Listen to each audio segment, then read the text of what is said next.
You're listening to She's the Business podcast. Are you holding yourself back from bigger success without even realizing it? Well, I was, in a big way that I had no idea about until I saw it. And then, wow, did I wish that I had figured that out a hell of a lot sooner. So please stay tuned, because today I'm going to share with you a bit about my story and what happened when I was holding myself back, how to recognize it in yourself in case perhaps you're doing the same thing. Let's make a change. Let's get you out of there and get you moving forward a lot faster. So stick with me, because today's one is going to be a good one. Hi, I'm your host, Jessica Osborne, and in my 23 years of business and marketing, I've built many brands to become multi-billion-dollar companies. And just in the last 10 years, I've built 2 online businesses of my own from my dining room table with 2 little babies running around at my feet. I've made it my mission to inspire you to get out of your own way and become the successful business owner who's living the lifestyle you really desire without all the hustle. This is She's the Business podcast, made by women for women. This is your weekly dose of motivation and inspiration.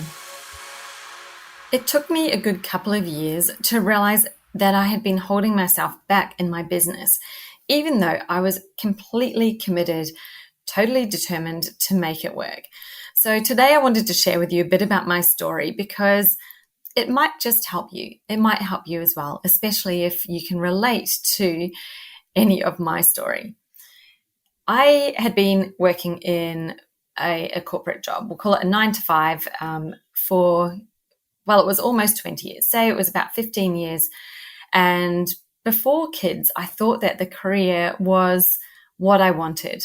I had the vision in mind, the steps. I got to head of marketing and communications, and I thought, I was reporting to the CEO, and I was pretty much there. I worked so hard to build that career, and I was actually terrified of having a baby and having my career whipped out from under my feet, like I'd seen happen to so many women before me, around me. Heading off on maternity leave was almost like a death sentence. Coming back was fraught with difficulties, and I saw time after time them struggling to get their roles back, to have any role. Many of them didn't come back, and we never really knew the details. We thought we did, but we were being fed messages from the management, which I found out later were absolutely not the case. However, I had seen a lot of this happen, and it had made me pause on, starting a family, until I felt like I had actually done what I needed to do to future-proof my career, future-proof the job, make it a complete no-brainer that I could come back into my role after having kids and still do it to the same ability, because of course I could. It wasn't like I was having a brain operation and removing part of my brain. I was just having a baby. Why wouldn't I be able to do the job the same, if not better, in the future? And that's what I firmly believed. So when I finally got pregnant for the first time, I held off for 5 months before I told my boss. I was starting to show, and that was the only reason why I said something, because I kind of had to. It was starting to get a bit obvious, and avoiding the usual work drinks could only go on for so long without people getting suspicious. So I took a deep breath and I told him, the CEO, I said, I've got something to tell you. I'm pregnant. And his response was, that's great. Don't worry. We'll find a job for you when you get back. Those words are so clearly imprinted on my mind. I don't think I'll ever forget them, because I was absolutely speechless. I was kind of, in a way, I wasn't even mad yet. I was just flabbergasted. I'm like, well, yeah, my job, because I haven't worked that hard to get there, to give it all away just because I'm becoming a mum. Like, I'm still me.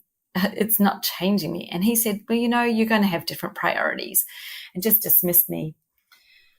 I was so determined that I was not going to lose my job coming back that I spent that first maternity leave checking my work emails. Every couple of days I was up in the middle of the night with my baby breastfeeding and checking work emails in the middle of the night. I stayed connected to that job. And at the end of the mat leave, I came back. I came back earlier than what I really wanted to, because I didn't realize just how hard it was going to be leaving a baby in daycare who couldn't actually sit up by themselves. So I'd drop him off and I'd pack the pillows around behind his back in case he just toppled over like he often did, and hope like anything that the people there, the ladies in the room, would notice if he moved and if he didn't have a pillow behind him. And it was heart-wrenching. It was honestly one of the worst feelings to be leaving him there and then to be dashing off into the city and then pretending to be normal. Yes, I did my job and I did it really well, but there was, it was difficult because I had this responsibility and this child. I really wanted to be both. I wanted to be successful at my job, but I also wanted to be a great mum as well. And I was finding it harder and harder with the expectation that if you were at work, you were just at work. You were a human machine that came in to do 9 to 5 every day, and that's it.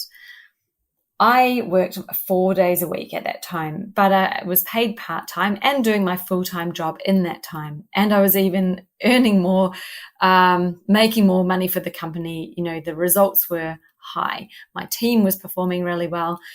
I was literally doing everything, but I was so unhappy. I was so unhappy about the lack of time for myself. There was no time left to go to the gym. There was no time left to look after my health. And I was definitely missing out on time with my son. And I thought, why does life have to be like this? What is this box that we've been put in? This traditional workplace, the expectation to be working within these hours. And, it was just like, it's just enough to be at work. If you were at work for those amount of hours, then you were considered to be a great worker, regardless of how much time you spent stuffing around in the office, chatting to people, doing whatever.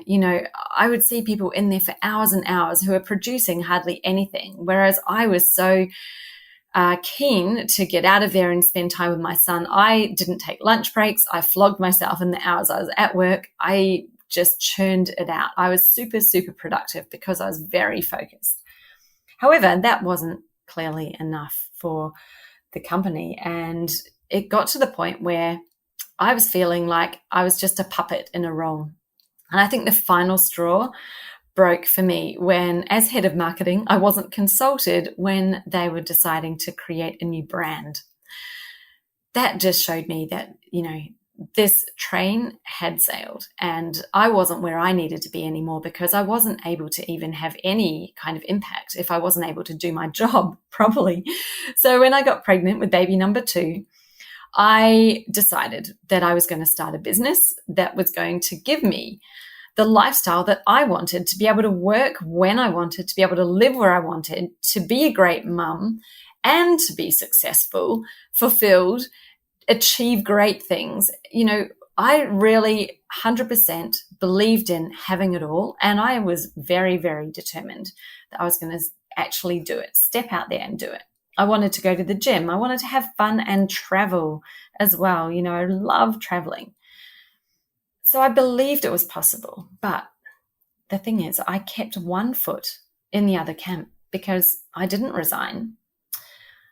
I was on maternity leave and I had all intentions of going back to work when maternity leave finished. I think at first I thought, it'd be great to not have to go back.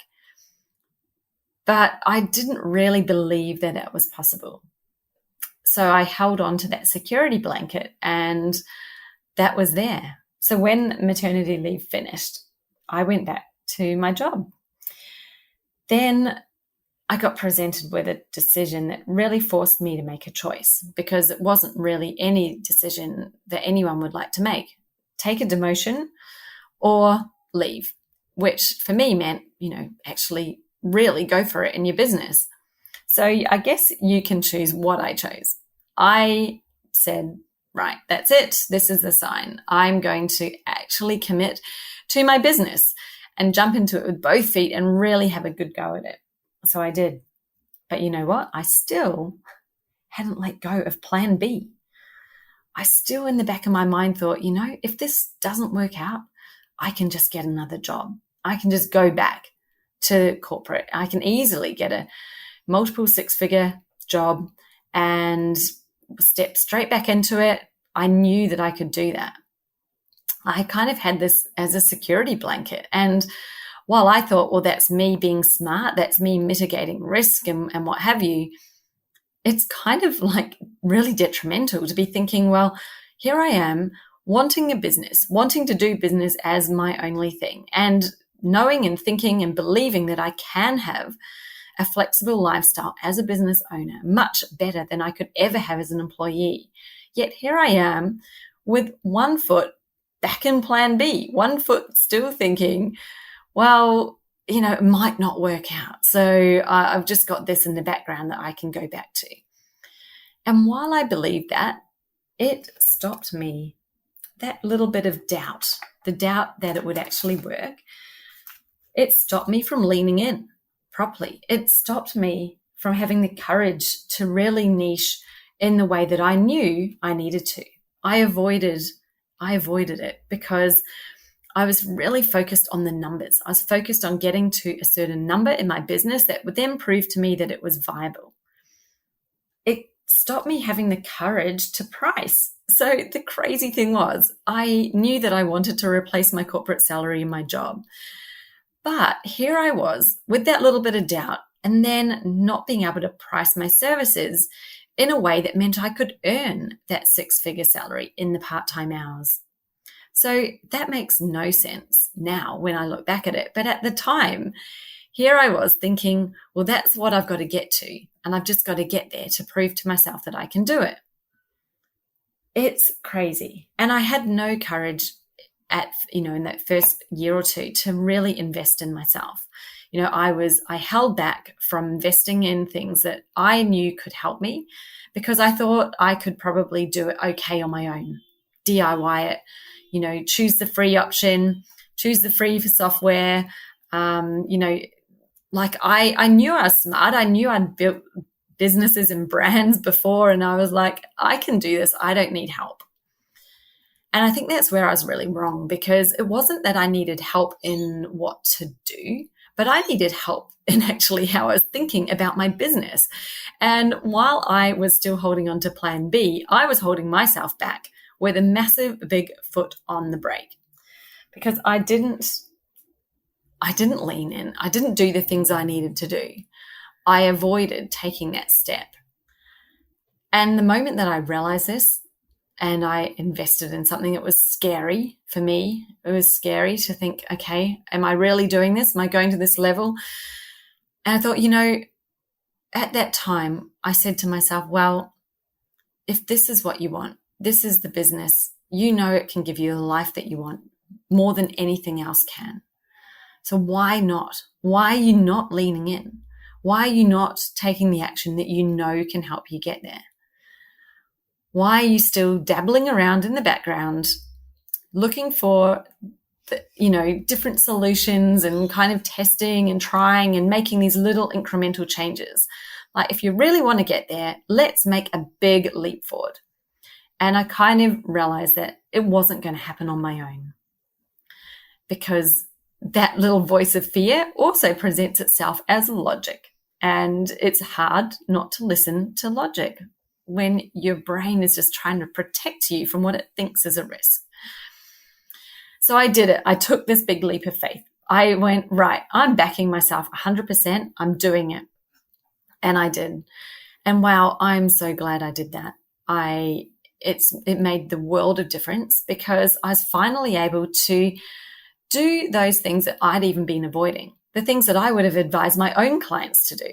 Here I was helping them to niche down and get super specific and to price their services so that they were making big leaps forward in their business. And I was not allowing myself to do the same thing. I was allowing myself to make little changes incremental upgrades, playing small, holding back, putting my foot on the brake, and then getting frustrated with myself at why I wasn't getting further faster. Well, if I could go back in time and give myself some advice, that is what I would do. I would tell myself that, if you really want this, then you need to commit to yourself. Don't think that the answer is just going to come along and be there for you, because you can get a method, you can get help with all of the how-to, and absolutely that's what I help my clients to do, but I also help them to actually believe in themselves so that you can make the decisions and take the action that you know you need to make. It's the one thing that really made a big difference to me. And so that's what I did. And that's my story. Yes.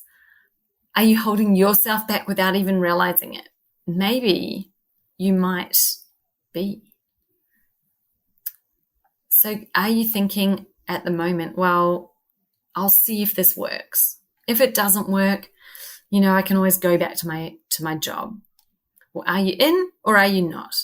If you're in business, then it's not something you dabble in and miraculously get really successful. It actually takes your commitment to the vision. And I'm not saying that you've got to go and spend a huge amount of money or anything like that, but you know what? You've got to take action. You've got to step forward. You've got to do something that might feel a bit scary at the time.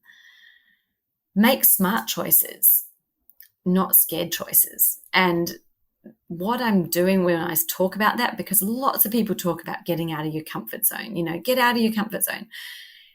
If you're just saying, well, I'll get out of my comfort zone, I'll try something new, I'm going to go on, I'm going to do a reel, or I'm going to do my first live, or I'm going to do this or that. That's great. And they're good things to get out of your comfort zone and do stuff with. But if you're thinking that that's going to make a big step change in your business, you're looking at the wrong level of activity. This is a surface level activity.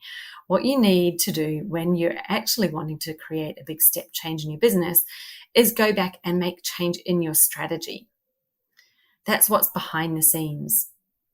That's what can take you from where you are to where you really want to be in far less time. Whereas if you're dabbling in tactical activities, you can make little upgrades and incremental improvements, of course, but you're not going to see that step change unless you change your strategy.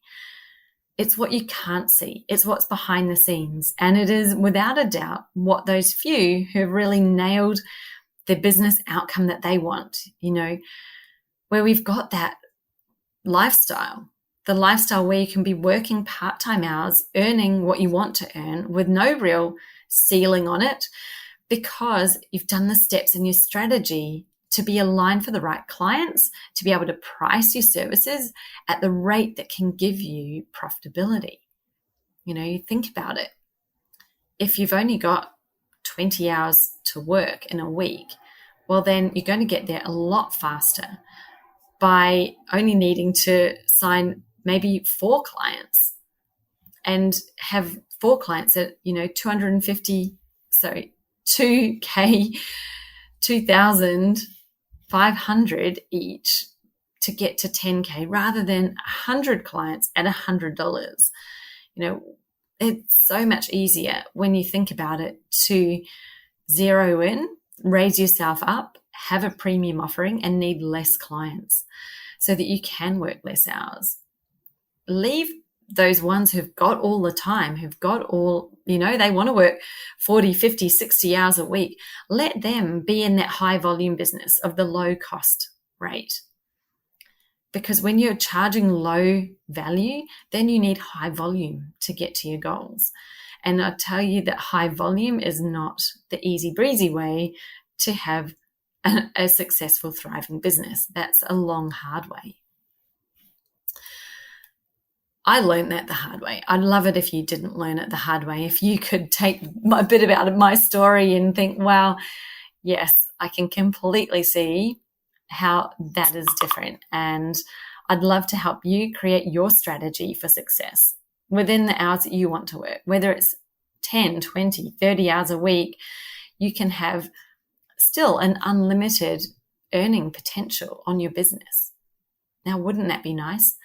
And it doesn't take much. It just takes a bit of thinking. It takes asking some questions that you may not have asked yourself before. It might take a bit of introspection, looking inside to find your value. How can you stand out as that specialist in your space? Well, I can help you with how you do that, help you with how to position it so that you've got the credibility to attract clients at the level that you need to attract. And trust me, even though something might sound like a lot right now, once you've got clients at, $3,000, $4,000, then you're going to be reaching for ones at $5,000. It's not going to seem like all that much. You might reach for $10,000 clients once you get there. You're going to have incremental upgrades in your business. And please, let's not hold ourselves back from making them because we just might not believe that it can work. While you think it might not work, that's really keeping you in that low paid zone where you're probably doubting your prices, thinking people might not want to pay you that much for what you do. Well, I'm here to say that in every single niche, there are people who are profitable, who are earning a really decent amount, and people who aren't. And the majority of those who aren't because they're in the price competitive place. They're pricing low and trying to win work based on price. And the only person who wins in that scenario are your clients. So this is a bit of a sign, if you've been looking for a sign, that it's time. This is it. This is your message, your moment to step up and figure out how to charge what you're really worth. Because all your experience, all your years, your skills, your knowledge, they count. They count for something. And why not make that count for you this year? Okay, that's my story. I've come to the end of it. And if that's you, and if you'd like to get my help to make your business more of a reality so that you can get rid of plan B and have just plan A, then the doors to Business Jam are open right now, but they do close on Friday. So if you're listening and it's not yet the 4th of March, then you've still got time. You've got time to come and have a look at what's inside, decide whether it's right for you, whether I'm the one that you want to learn this from, or if you want to go and learn it from somebody else.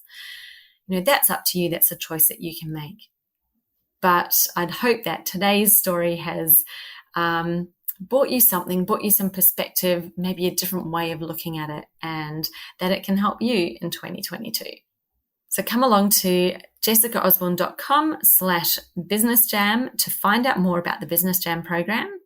And I'll be waiting right on the other side of the doors to welcome you in there with open arms and help you make a great year in 2022. Are you ready to have a thriving 6-figure plus school hours business that feels super easy? You can attract quality clients and enjoy consistent, profitable work that actually excites you without sacrificing your family time, free time, or me time. Why do so many underpaid professionals and coaches think that if they just do more marketing, they'll get more clients? Watching those respected authorities, wondering how often should I post? What social platform is best? How many emails should I send? Well, that's like flogging yourself on the marketing treadmill where you're spending loads of energy pumping out posts, but getting no closer to your destination. Well, it's beyond frustrating. No doubt you're smart and your service can make a huge impact to someone's life if you could just get them to choose you. But if you're sitting there waiting for referrals, scouring Facebook groups for leads, and competing on price for every client just in case no more are coming, then you're keeping yourself stuck in the freelancer zone where you'll continue slaving away on low-paid, uninspiring work and be miles from your revenue goals. What those respected authorities figured out, which others have not, is that the easiest way to a profitable school hours business is to align the 5 ingredients of your strategy so that you're attracting 5-star high-value clients on autopilot. And this is the big difference between those who are busy going nowhere and those who are busy rocketing towards their next goal. You don't have to settle for just any client. Snap your strategy into alignment and you'll never do low-paid work, rely on referrals, or feel pressured to do sales outreach again. In Business Jam, you'll ditch the slow growth for a sweeter spread. Just imagine how good it will feel when you switch from trying to please everyone to defining your specialization so that you become a respected authority and attract the 5-star clients who are a great fit for you. And you can stop pricing based on competitors' rates. Instead, build profitable packages that you can manage within school hours and finally reach those revenue targets. Create a simple system for your marketing that consistently brings you those amazing clients and have enough pipeline to keep your schedule as full as you wish, whenever you wish. Well, you can do all of that and start today. Business Jam is open for enrollment right now, but only until the 4th of March. And if you want to get all the details on how Business Jam can help you get that profitable school hours business where you're working with the clients you really want to be working with and doing work that inspires and excites you and be paid appropriately for it, well, come and get all the details and enroll right now. You'll find it at jessicaosborne.com/businessjam. And I'm waiting for you inside.